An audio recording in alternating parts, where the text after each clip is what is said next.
everybody, and welcome. I am coming to you from Sisters, Oregon. Just an incredibly beautiful place. I'm so fortunate to be here. One of the great things about traveling is not just seeing beautiful places like this, but also meeting the people who live there and having wonderful conversations along the way. I was blessed to do just that, and with a lovely gentleman who runs a pottery shop in town here. And one of the things that really struck home that we were talking about is the political division in this country. And it wasn't a topic that I, anticipated talking about on my trip, but it presented itself and I thought I'd share. Here I am from North Idaho visiting Oregon, Sisters, Oregon. And here he is in Sisters, Oregon, and was just traveling through North Idaho. So we both have a perspective on each other's homes. And one thing that stuck out for both of us was the political division in this country and how it's impacted our communities. And we're both saddened by that. And from my own personal perspective, when somebody in any situation lashes out from a place of anger or hatred or aggression, it's usually because they're hurting inside, right? Because they themselves are experiencing pain and they are not equipped to deal with that pain, so they deflect it onto others. And that's the birthplace of the playground bully. And so for there to be so many people in our country right now that are consumed with lashing out and hurting others, whether it be politically motivated or whether their target audience is due to their sexual orientation or the color of their skin or whatever their audience is, there's an abundance of aggression in this country right now towards each other because of our differences. And what that tells me is that all of these people are hurting, and it makes me really sad, right? So yes, there's a lot of aggression and hatred in our country right now for each other. But what that means is all of that is stemming from pain and the inability of people to resolve their pain, and they're deflecting it onto others.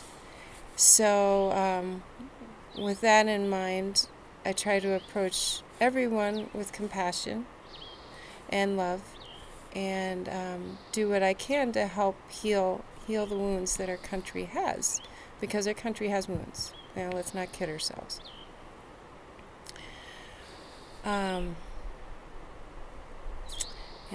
So in talking to him, he asked me, he's like, well, what do you think? What do you think it's going to take for our country to get beyond this and to stop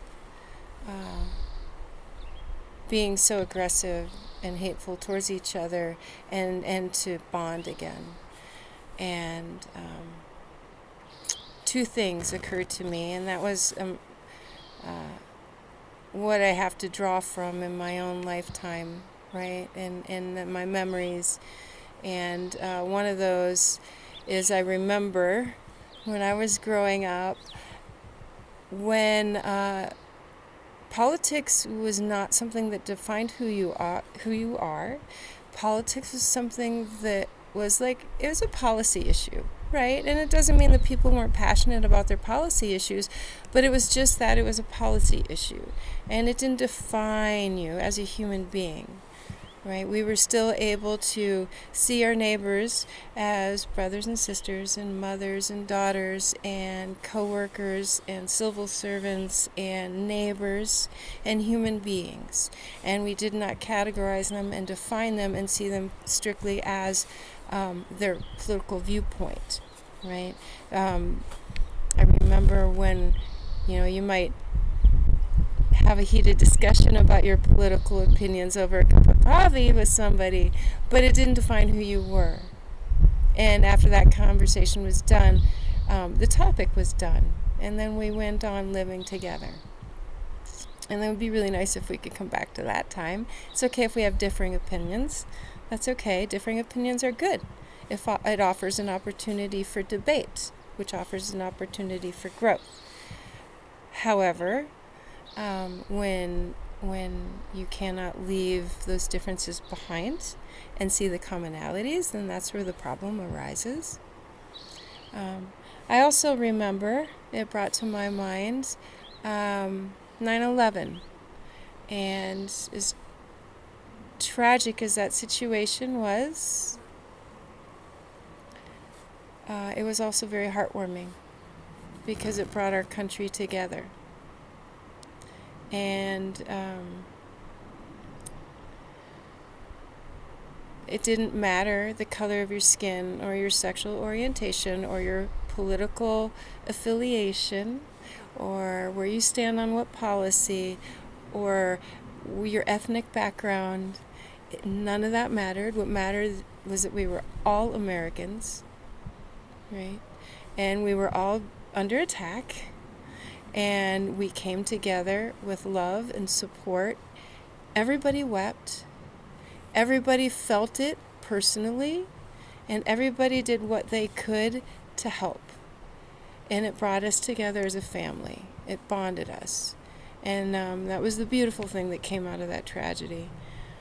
And I hope, really deep down in my soul, that it does not take another tragedy to bring our country together.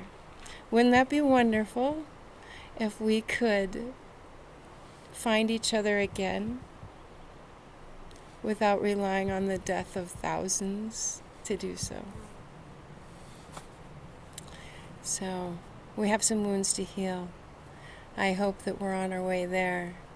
Sending so much love from this beautiful country right to you, honestly to you. And I hope to see you soon. Have a really great day.